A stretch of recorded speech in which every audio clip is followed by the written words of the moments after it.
D'accord, salutations aux passionnés de moto. Et aujourd'hui, nous allons démonter le carburateur de cette Yamaha, et voici les outils dont nous aurons besoin. Mais nous aurons besoin d'une clé de 14 mm, d'un mandrin fin, d'un certain nombre de tournevis de différentes tailles. J'ai aussi l'outil Allen ici parce que un certain nombre de vis dans ce carburateur ont déjà des vis Allen. Et une petite lampe de poche puissante. Et puis, nous aurons besoin d'un tournevis cruciforme taille 2 et d'une taille 3 également. Et, enfin et surtout, une petite paire de pinces à bec effilé. Jetez un œil à la description de la vidéo après avoir regardé le clip pour obtenir plus d'informations sur ce carburateur particulier. Et voici une autre question que les gens posent souvent. Carb King gagne-t-il de l'argent avec ça? Eh bien, pas assez pour devenir riche et vivre comme Paris Hilton, mais nous gagnons un petit quelque chose. Lorsque vous achetez des kits de reconstruction et d'autres pièces en utilisant nos liens, et cela nous permet de continuer à produire ces petites vidéos, et peut-être de grandir un peu aussi. Et sans vouloir me vanter, ce sont des entreprises de premier ordre qui vendent des produits de qualité supérieure, pas des trucs fabriqués dans un atelier douteux. Alors, utilisez les liens, aidez-nous à maintenir tout cela pour que nous puissions tous continuer à faire rouler ces motos géniales pour les années à venir. Nous allons donc commencer ici, mais d'abord, je veux que vous regardiez ceci. Pouvez-vous voir ce mécanisme de starter juste ici? Regardez bien ici. Le piston de starter ouvert touche presque le carburateur suivant, ce qui signifie que nous devons séparer tous les carburateurs les uns des autres, sinon nous ne pourrons pas les sortir pour les nettoyer.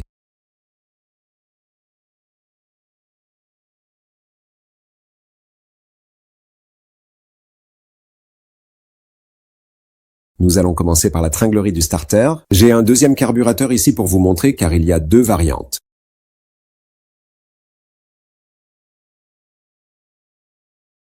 Et voici celui avec le levier directement sur le carburateur. Et puis, il y a celui-ci où il y a un câble attaché qui actionne le starter. Mais à part ça, les glucides sont exactement les mêmes. Malheureusement, je ne peux pas dire quelle variante a été installée sur quelle moto, mais je voulais vous montrer juste pour que vous le sachiez.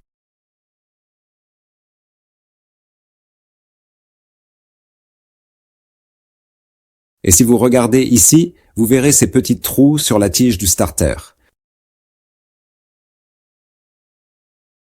Il y en a un ici et un autre là. Maintenant, ce que cela signifie, c'est qu'il y a un petit ressort et un petit roulement à billes derrière cette tige, donc vous devez être très prudent en démontant la pièce pour ne pas la perdre. Maintenant, le ressort appuie contre ce petit roulement, ou cette petite bille, et maintient la tige serrée pour que vous puissiez maintenir le starter dans différentes positions. Sinon, le starter reviendra simplement en position fermée.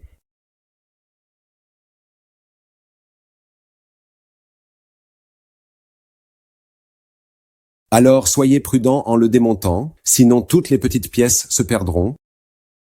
Nous allons commencer par desserrer ces 4 petites vis sans tête. Ici, je vais vous montrer que vous n'avez pas besoin de les dévisser complètement. Vous pouvez voir qu'elles sont dans cet évidement, sur cette tige, et vous n'avez pas besoin de les dévisser complètement. Alors dévissez-les comme ça et c'est suffisant. Je vais faire cela avec les 4 vis, puis nous allons continuer. Et maintenant, les 4 vis sans tête sont desserrées. Et quand vous les tournez un peu ici, vous pouvez sentir qu'il y a un peu de résistance. Et c'est parce que le petit ressort avec la bille est situé juste ici. Et puis il y a un petit évidement pour que la tige puisse glisser et soit maintenue en place. Je vais aller de l'avant et le tourner un peu, puis tirer lentement la tige sur le côté. Et maintenant, vous pouvez commencer à retirer les supports à l'arrière. Et regardez comment je le fais. Allez-y et faites cela avec les 4 découpes jusqu'à ce que les tiges soient complètement retirées.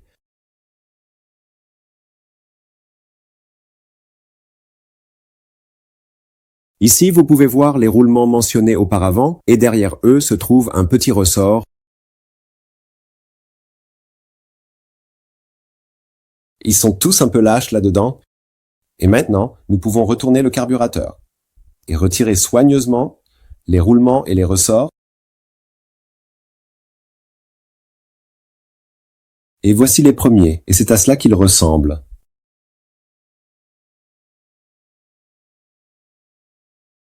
Nous allons faire la même chose de l'autre côté, puis nous allons continuer. Et ici, vous pouvez voir les deux ressorts et les deux roulements. Nous allons donc les mettre de côté en toute sécurité et nous les utiliserons à nouveau lors du remontage du carburateur.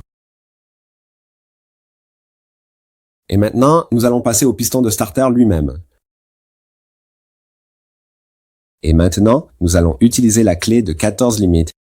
Vous pouvez l'utiliser pour desserrer le piston de starter ici sur le côté, et c'est facile d'accès. Ensuite, vous pouvez le retirer et voici à quoi il ressemble.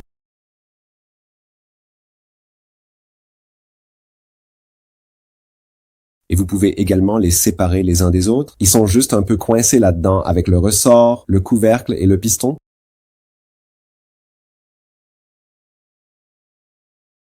Au début, j'ai dit que nous avions ce problème avec le piston de starter qui touche presque l'autre carburateur. Cela signifie que nous pourrions desserrer la vis hexagonale juste ici, mais nous ne pouvons pas retirer le piston de starter sans séparer les carburateurs.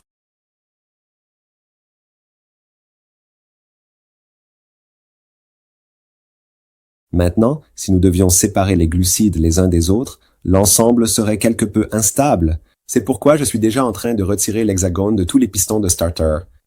De cette façon, l'ensemble ne sera pas si instable. Quand on sépare les glucides les uns des autres,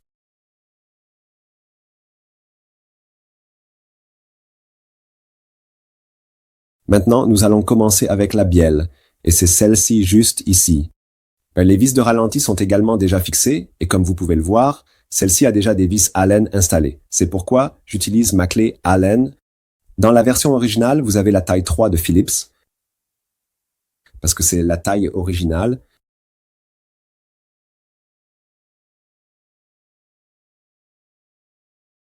Maintenant, si les têtes ici sont endommagées et que vous ne pouvez pas les desserrer, vous pouvez alors les attaquer avec une pince multiprise.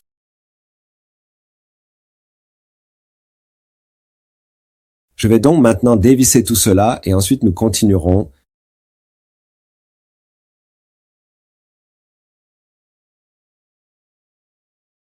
Et maintenant, les vis sont retirées et vous pouvez enlever la bielle. Et ici, je recommande de reculer un peu la vis de ralenti. De cette façon, vous pourrez la réinstaller un peu plus facilement plus tard.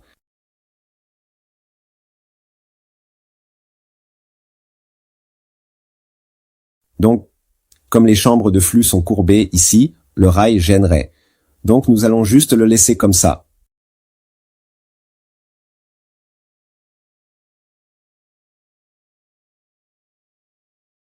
Et puis le second sera à nouveau vissé dès que nous aurons retiré les pistons de starter.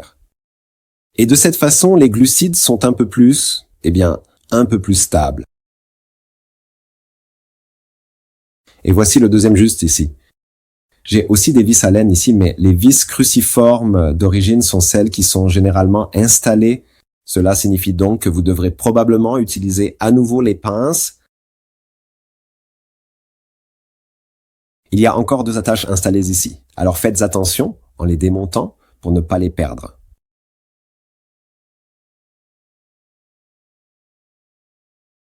Et maintenant, je vais défaire ces vis et les mettre de côté comme ceci avec ces deux supports. De cette façon, je sais exactement où ils doivent être montés plus tard. Je vais donc maintenant les retirer et ensuite nous continuerons. Maintenant, toutes les vis sont retirées et vous pouvez voir comment les carburateurs sont instables sans ce rail.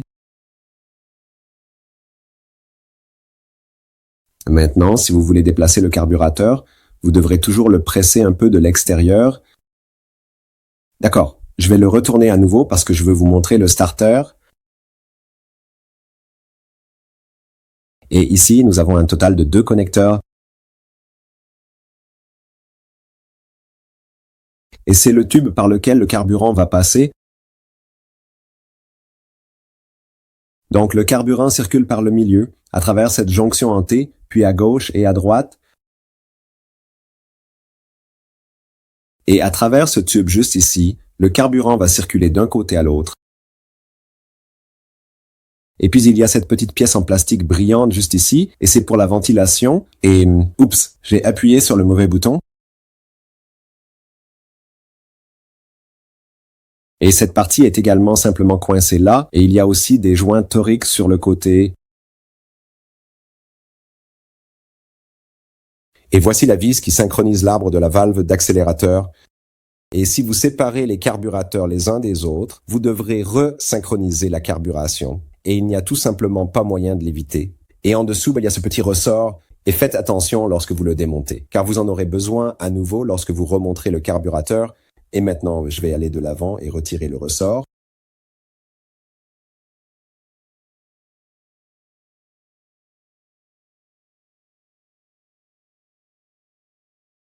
Et voici à quoi ressemble le petit ressort. Et cela signifie que la connexion à l'arbre de la valve d'accélérateur a été desserrée. Et maintenant, je peux aller de l'avant, desserrer le carburateur et le tirer sur le côté. Je veux tenir le carburateur gauche un peu plus fermement, car je veux seulement séparer le carburateur droit du gauche.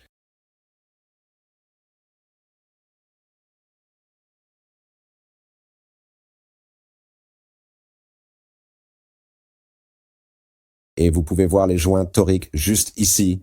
Et il y a ce petit tube. Et les joints toriques sont déjà ici et ils doivent absolument être remplacés. Vous pouvez trouver des joints toriques dans le kit de réparation et vous pouvez les trouver dans la description de la vidéo. J'en ai déjà mis de nouveaux ici et j'ai bien nettoyé le tube.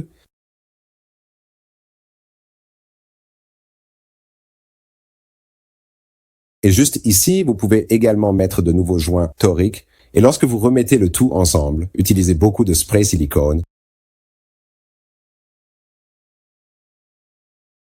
Et puis voici le tube qui distribue le carburant, celui-ci, avec un double joint torique. Assurez-vous de nettoyer cela un peu avec un chiffon propre et une goutte d'huile.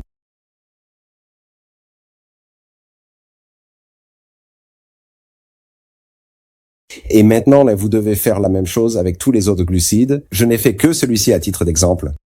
Mais faites cela avec tous les glucides. Une fois que vous en avez fait un, remettez ces deux carburateurs ensemble, puis séparez les deux carburateurs suivants, et ensuite remettez-les ensemble, puis séparez les deux derniers carburateurs l'un de l'autre, et réassemblez-les à nouveau plus tard. C'est juste la façon la plus simple de le faire si c'est votre première expérience.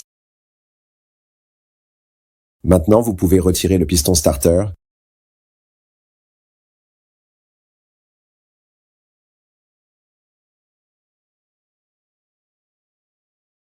Vous allez vouloir utiliser un peu de spray silicone et en vaporiser un peu ici sur l'ouverture. Maintenant, je vais reconnecter les carburateurs à nouveau. Je recommande de d'abord nettoyer le carburateur professionnellement en utilisant un bain à ultrasons, puis de remplacer les joints toriques.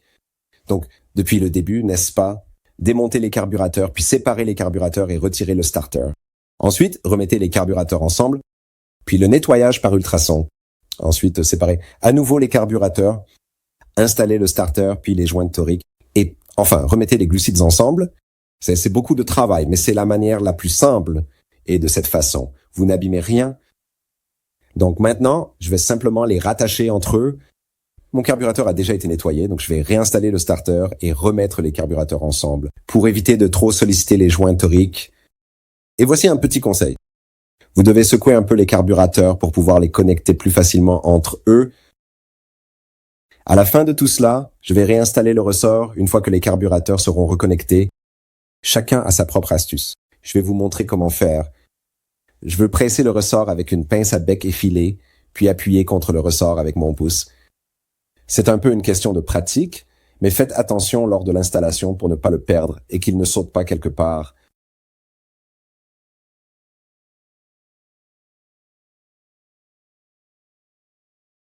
Je vais vous montrer tout de suite quand le rail sera remis en place. Alors maintenant, je vais remettre la voiture comme ça. Et de cette façon, je peux aller de l'avant et monter le rail.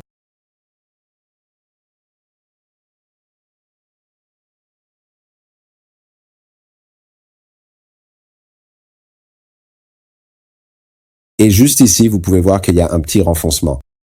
Et cela a été fait pour que le rail s'adapte parfaitement au carburateur. Vraiment bien ajusté. Assurez-vous que tout est correctement aligné, puis mettez les vis, mais ne les serrez pas.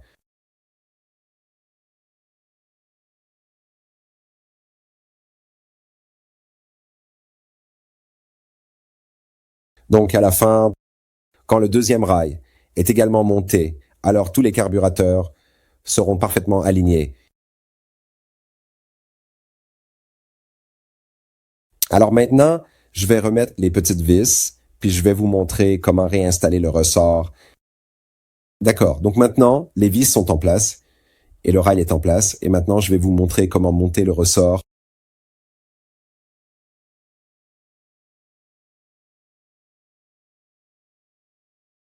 Cette vis s'enfonce. Les carburateurs.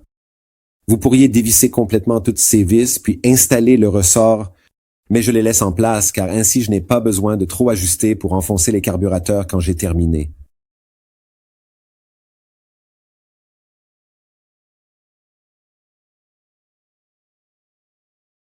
Maintenant, je vais aller de l'avant et attraper l'avant du ressort avec les pinces à bec effilé.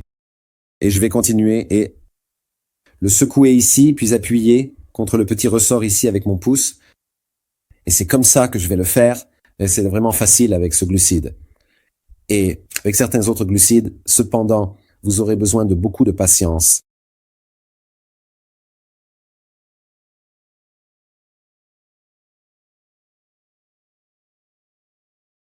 Donc je vous ai montré comment faire cela sur un carburateur. Et maintenant, vous devez faire la même chose avec tous les autres carburateurs.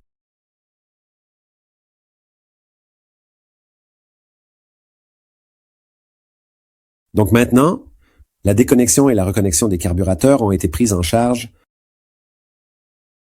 Alors maintenant, nous allons entrer dans le vif du sujet du carburateur lui-même. Et maintenant, nous allons procéder au retrait de la chambre de flux et nous allons utiliser un tournevis cruciforme numéro 2 pour défaire ces 4 vis. Dans ce cas, j'utilise une vis Allen ou un outil Allen parce que nous avons des vis Allen là-dedans. Maintenant, vous pouvez soulever le couvercle vers le haut.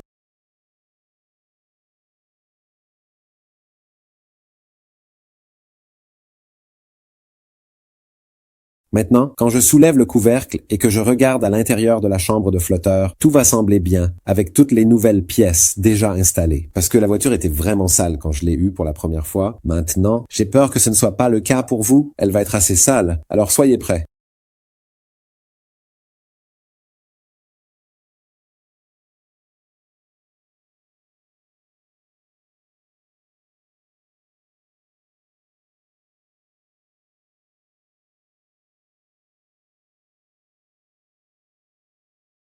Il y a maintenant un petit tube en laiton ici, et à travers ce tube, le carburant pour le starter va être aspiré vers le mécanisme du starter.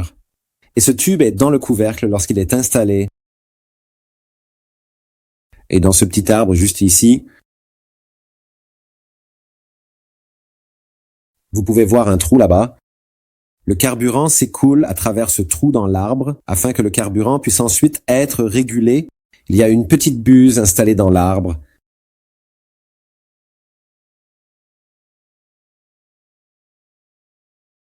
Et je pense que vous pouvez la voir là-bas. Et c'est là que nous allons avoir besoin de la lampe de poche. Vous pouvez donc diriger une lumière dans le petit trou et vous pouvez le faire à travers cet arbre. Et vous pouvez voir de la lumière passer par là si la buse s'est libérée pendant le bain à ultrasons. Alors, ne tripotez pas avec un objet là-dedans, car si le trou devient trop grand, votre moto va fonctionner trop riche. Vous devez donc absolument vérifier cela sur les 4 carburateurs.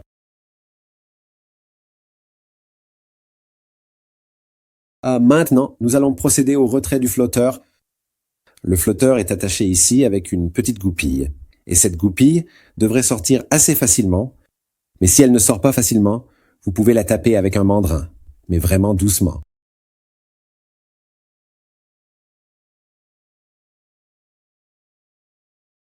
C'est une bonne idée de mettre un morceau de bois en dessous ici, car, de cette façon, ces petits supports ne se casseront pas.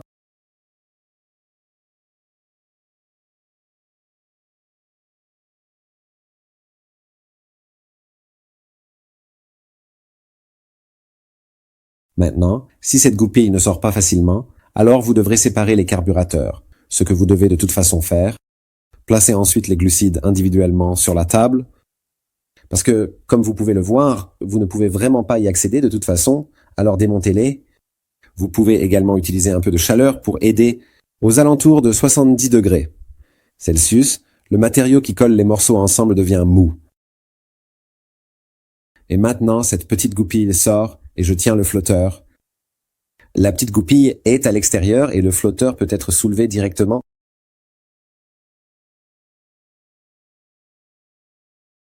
Maintenant, le pointeau du flotteur est accroché au flotteur. Et j'en ai déjà un nouveau juste ici. Et le pointeau du flotteur est accroché à cette petite languette en métal par ce petit fil. Et le pointeau du flotteur doit être manipulé avec précaution et lentement poussé vers l'avant. Et voici à quoi cela ressemble. Vérifiez à nouveau ce flotteur pour vous assurer qu'il n'y a pas de fissure. Maintenant, allez-y et utilisez un tournevis Phillips numéro 2 pour desserrer cette petite vis de verrouillage.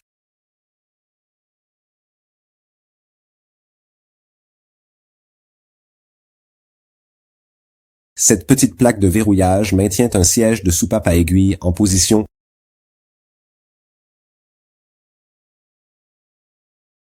Comme je l'ai dit auparavant, j'ai déjà installé de nouvelles pièces et c'est pourquoi je suis extrêmement prudent. Je saisis simplement avec précaution le siège de la soupape à aiguille avec des pinces à bec effilées et je le retire.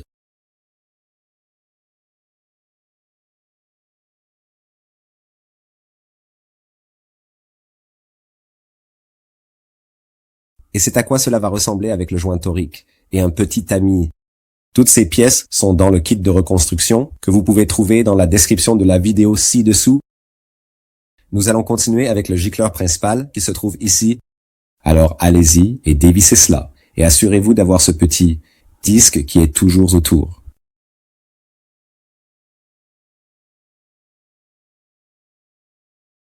Ces petits disques ou rondelles sont vraiment importants pour que le gicleur principal soit à la bonne hauteur dans l'ensemble de la buse. Et dans ce petit renfoncement, nous avons la buse de ralenti.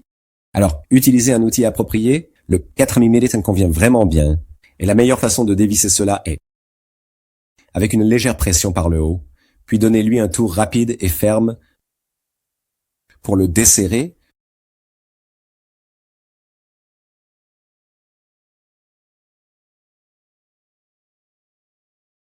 Et le joint est sorti en même temps, et il est juste ici sur le côté.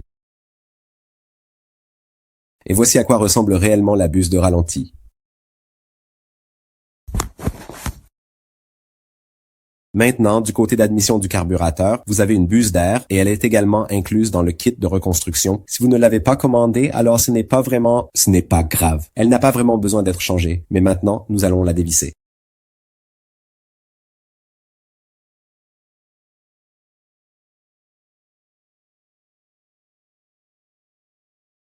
Et voici à quoi ressemble la buse d'air.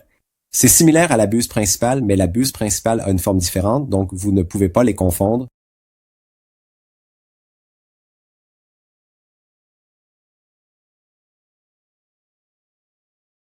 Le couvercle du vide est fixé avec 4 vis à tête Phillips. Je vais les desserrer. Je vais maintenir le couvercle fermement avec mes doigts, parce qu'il y a un ressort en dessous.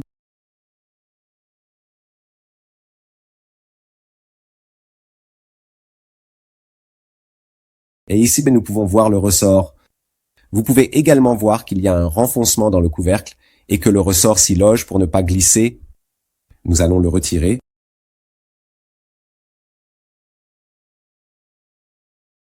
Nous allons retirer ce curseur avec une membrane et veiller à ne pas le déchirer. Comme vous pouvez le voir, il y a un petit ergot juste ici qui s'insère dans le renfoncement du carburateur, donc il ne peut pas tourner.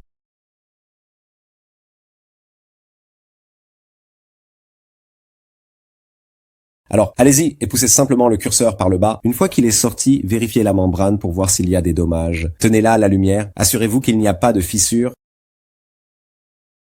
Maintenant, s'il y a des dommages, un remplacement est disponible et il y a un lien ci-dessous dans la description de la vidéo où vous pouvez en obtenir un. Et ici, vous pouvez voir 2 vis et une petite ouverture Cette petite ouverture est nécessaire pour que la pression négative puisse passer sur la membrane afin de la soulever. C'est important à savoir car pour le remonter correctement, vous devez dévisser les vis. Je tiens l'aiguille de charge partielle ici avec mon doigt pour qu'elle ne glisse pas.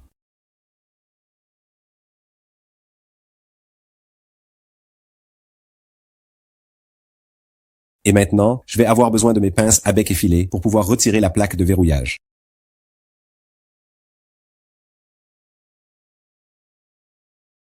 Et voici à quoi cela va ressembler. Maintenant, assurez-vous de vous souvenir quelle vis est allée dans quel trou, car la longueur réelle de ces ouvertures est différente.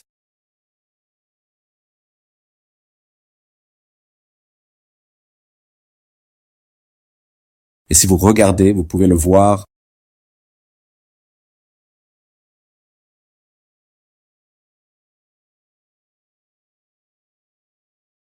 Et ce petit ressort juste ici, ce ressort maintient l'aiguille de charge partielle en position.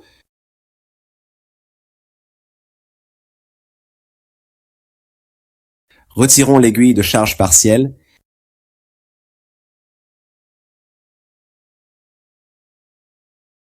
Faites attention à ce petit disque en plastique sur l'aiguille, il a une petite protubérance dessus.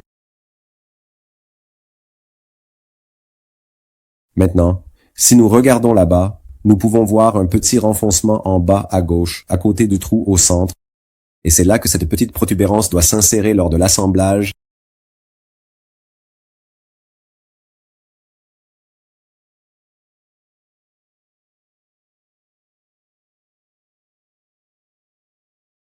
Et maintenant, nous pouvons aller de l'avant, démonter cela et le mettre de côté. Maintenant, si vous regardez ici, vous pouvez voir qu'il y a ce composant de couleur dorée, et c'est le tube de mélange. Et le tube de mélange se balade un peu là-dedans. Je vais retourner le carburateur et ensuite il glissera tout de suite.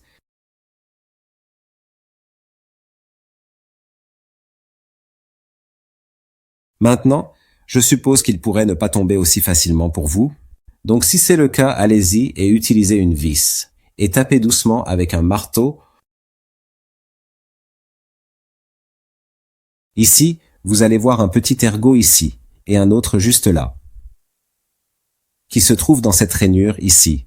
Et cela garantit que le tube de mélange ne tourne pas lorsque le gicleur principal est vissé, donc ne le tournez pas lorsque vous le démontez. Appuyez simplement tout droit vers le bas, s'il ne tombe pas. La vis de mélange d'air est ici. Pour le retirer, vous allez avoir besoin d'un tournevis à fente de 4 mm. Dévissez-le soigneusement. Vous devrez retourner le carburateur et il tombera. Faites cela pour chaque carburateur individuellement et ne le faites pas tout en même temps, afin qu'aucune petite pièce ne se perde ou ne se mélange avec les autres.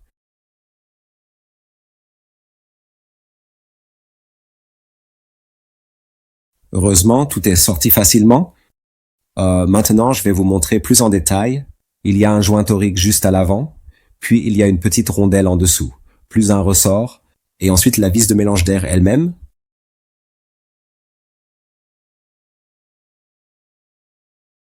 Et c'est l'ordre dans lequel cela doit être assemblé. Maintenant, si tout ne sort pas ensemble, ce que vous pouvez faire, c'est prendre un trombone, en faire un petit crochet, et ensuite vous pouvez retirer certaines de ces petites pièces avec cela. Et maintenant, les glucides sont prêts à passer au bain à ultrasons. Nous espérons que tout se passe bien lorsque vous démontez vos carburateurs. Je veux dire, c'est pour cela que nous faisons ces vidéos après tout. Donc de toute façon, vous savez quoi faire. Abonnez-vous, mettez un pouce en l'air, tout ça, et on se parle dans la prochaine vidéo.